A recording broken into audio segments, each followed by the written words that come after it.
Dubai's luxury real estate market became a secret haven for global corrupt officials, while its data is easy target for hackers. Let's explore Dubai's insecurity. If you follow the news, you might know that in May 2024, a huge secret was revealed to the world. This secret, called the Dubai Leaks, or sometimes Dubai Uncovered. It was shared by the Organized Crime and Corruption Reporting Project, OCCRP, and its media partners. These leaks exposed the hidden truths about property ownership in the glamorous city of Dubai. It turned out that many people, including criminals, corrupt officials, and politicians under sanctions, were using Dubai's real estate market to hide and launder money. The story began with data coming from various sources, such as the Dubai Land Department and utility companies. This data covered more than 800,000 properties owned by 274,000 people and organizations worldwide. The investigation showed how Dubai's relaxed rules made it an appealing place for money laundering. People could buy properties without anyone asking many questions about where the money came from. Among the names revealed in the leaks were some high-profile figures involved in scandals and illegal activities. For example, the leaks showed that properties in Dubai were owned by associates of the infamous OneCoin cryptocurrency scam and by sanctioned Russian politicians like Alexander Borodai and Roman Lyabikov. The leaked data provided a detailed look at property ownership in Dubai. It turned out that 29,700 Indian nationals owned the most properties, about 35,000, valued at around $17 billion. Following the Indians, 17,000 Pakistani nationals owned 23,000 properties worth about $11 billion. British nationals owned 12,157 properties, and about 1,848 individuals from Saudi Arabia owned 4,703 properties. The revelations have sparked international concern and calls for stricter regulations and transparency in Dubai's real estate sector. This was especially important because the UAE had been on the Financial Action Task Force's FATF gray list for not doing enough to prevent money laundering.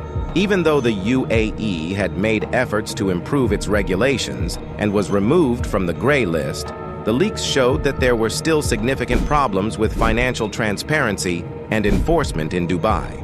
The exposure of these hidden transactions and ownerships has significant implications. Firstly, it underscores the need for global cooperation in fighting financial crimes. When countries like the UAE become havens for illicit money flows, it impacts the global financial system, creating instability and enabling criminal activities on a broader scale. Interestingly, this wasn't the first time Dubai's data had been exposed. 2 years earlier, in 2022, a cybersecurity company called NordVPN studied a dark web market. This market had illegally sold $17.3 million worth of personal data. Their research revealed that UAE's payment card data was the 5th most expensive in the world, costing twice as much as the global average. Over 720,000 pieces of personal data were sold on this dark web market. The data included passports, IDs, driving licenses, email addresses, payment card data, phone numbers, online accounts, bank account logins, and crypto accounts. When someone's information gets sold on the dark web, it's really hard to stop it. Most people don't even know their data is being sold until it's too late, which makes data breaches extremely dangerous. That's why keeping data safe is crucial, especially for companies that handle public or financial information. Protecting data is like building a strong shield against online thieves. It's not just about following rules. It's about doing the right thing to keep people's information safe. When companies take steps to defend against cyber threats, they're not just protecting their customers, they're also safeguarding their own reputation in the digital world. In today's digital age, where information is valuable currency, the need for strong data security is crystal clear. It's a reminder to stay alert, be careful, and always put safety first when it comes to digital information. Adrianus Warmenhoven, a cybersecurity expert at NordVPN, explained, "This market is just the tip of the iceberg. There are over 30,000 websites on the dark web right now. Only about 4% of the entire internet is accessible to regular users. The market we studied was chosen because big hacker groups used it in the past. They discovered that UAE payment card data cost about $20, which is double the global average of $10, making it the 5th most expensive in the world. UAE cards are so pricey because the country is seen as a financial hub, attracting hackers who believe they can steal a lot of money if they hack these cards. UAE mobile phone numbers were sold for $10 each. Hackers also use a method called credential stuffing. This type of cyber attack involves taking login details from one data breach and trying them on other services. For example, if someone's email data is leaked, hackers will use that data to access accounts on other platforms. That's why hacked online accounts are cheap.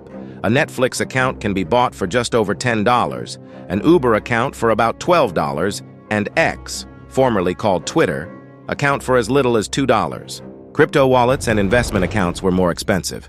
For example, a Qatar National Bank account could be bought for $10. The most expensive crypto account data came from Binance, averaging $394, followed by Kraken at $383. Payment processing accounts like PayPal and Payoneer averaged $100. Criminals also bought batches of email addresses from different breaches for phishing attacks or other malicious purposes. Warmenhoven stressed the importance of taking charge of your security and privacy online. Your cybersecurity is in your hands. If you know the risks and equip yourself with the right tools and information, you'll maximize your chances of keeping yourself and your family secure, he said. He also gave some tips and tricks to keep your data safe. Some of them include: Number 1. If a site or service asks you for sensitive data, ask tough questions about how the company secures it and what it will do if its data is breached. Number 2. You can do a lot individually to protect your data. This will depend vastly on where you spend your time online, but you can be proactive and research ways to stay safe on the devices and services you use. Number 3. Request weekly bank statements or activate transaction notifications on your app. Turn on the security settings for all of your accounts so you know when login attempts are made from suspicious devices. Besides these, one side of the coin is knowing how to protect your data, and the other is knowing how to react quickly and effectively when your sensitive data is used without your permission. So, be prepared and know about all legal methods in your country to take back this data if it gets leaked. Moreover, the leaks demonstrated the need for international cooperation in addressing these issues. Financial and cyber crime does not respect borders, and efforts to counteract it must be global in scope. Governments, financial institutions, and international bodies must work together to close loopholes and ensure that those who engage in these types of crimes are held accountable. For individuals, the leaks highlighted the importance of taking personal cybersecurity seriously. In an age where personal data can be bought and sold on the dark web, individuals must be proactive in protecting their information. Using strong, unique passwords for different accounts, enabling two-factor authentication, and regularly monitoring financial statements are just a few of the steps that can help safeguard against identity theft and financial fraud. If you found this video informative, please like the video and subscribe to our channel. Every like gives us the energy to generate more interesting content for you. Until next time, stay informed, stay safe.